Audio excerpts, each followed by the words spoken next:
അപ്പോൾ നമുക്ക് അറിയാം കെമിസ്ട്രിക്കകത്ത് ഏറ്റവും ടഫ് ആയിട്ടുള്ള പോർഷൻ എന്ന് പറഞ്ഞാൽ ഓർഗാനിക് കെമിസ്ട്രി ആണ് എല്ലാവർക്കും അറിയാം. അപ്പൊ ഈ ഓർഗാനിക് കെമിസ്ട്രിയുടെ ചാപ്റ്റേഴ്സ് എങ്ങനെ നമുക്ക് ഈസി ആയിട്ട് പഠിക്കാം, മെയിൻ റിയാക്ഷൻസ് എങ്ങനെ ഈസി ആയിട്ട് പഠിക്കാം എന്നാണ് ഈ വീഡിയോയിൽ പറയാൻ പറഞ്ഞത്.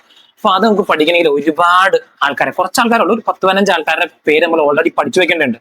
അത് ഈ ഒറ്റ വീഡിയോ കൊണ്ട് പറഞ്ഞ് തീരൽ നടക്കില്ല. അതുകൊണ്ട് നമ്മൾ 2 പാർട്ടായിട്ടാണ് വീഡിയോ ചെയ്യുന്നത്. അപ്പൊ നമുക്ക് മെയിൻ ആയിട്ടുള്ള ആൾക്കാരെ പറ്റി പഠിക്കാം. അപ്പോൾ ഇതിനകത്തെല്ലാം ഞാൻ എല്ലാം 6 എന്ന് എഴുതിയിട്ടുണ്ട്. നിങ്ങൾ ആലോചിക്കുന്നുണ്ടാവും 6 എന്ന് പറഞ്ഞാൽ കേട്ടോ. 6 എന്ന് പറഞ്ഞാൽ നമുക്കറിയാം methane, ethane, propane, butane, pentane, hexane, അങ്ങനെ കുറെ സാധനം ഉണ്ടെന്ന് അറിയാം. അതിന്റെ പേര് ഹൈഡ്രോ കാർബൺസ് ആണെന്നറിയാം.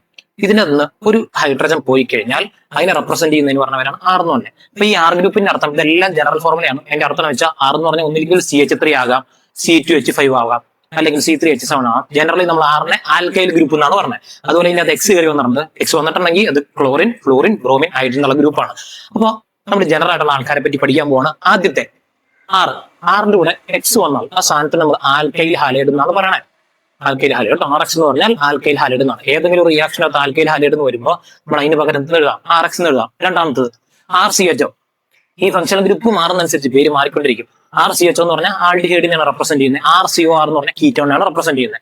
ഇവിടെ 2 R ഗ്രൂപ്പ് വരാൻ കാരണം കീറ്റോൺ ഗ്രൂപ്പിന് 2 കണക്ഷൻ പോസിബിൾ ആയതുകൊണ്ടാണ് അതിന്റെ പേര് കീറ്റോൺ. ഇനി RCOH എന്ന് പറഞ്ഞാൽ കാർബോക്സിലിക് ആസിഡ് ആണ്. അടുത്ത് ഈസി ആയിട്ടുള്ള ആളാണ് ROH.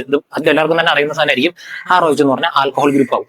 പിന്നെ ROR ഈതർ ആണ്. നമ്മൾ ഈ വില്യംസൺ സിന്തസിസിന്റെ അകത്ത് പഠിക്കുന്ന ആള് ROR എന്ന് പറഞ്ഞാൽ ഈതർ. പിന്നെ RNH2 എന്ന് പറഞ്ഞാൽ അമീൻ. അതിനെ പറ്റി ഒരു ചാപ്റ്റർ ഉണ്ട്. പറഞ്ഞ മിക്ക ആൾക്കാരെ പറ്റി ഒരു സെപ്പറേറ്റ് ചാപ്റ്റേഴ്സ് ഉണ്ട്. RNH2 എന്ന് പറഞ്ഞാൽ അമീൻ. അതിന്റെ ജനറൽ ഫോർമുലയാണ് പഠിച്ചു നോക്കിയ.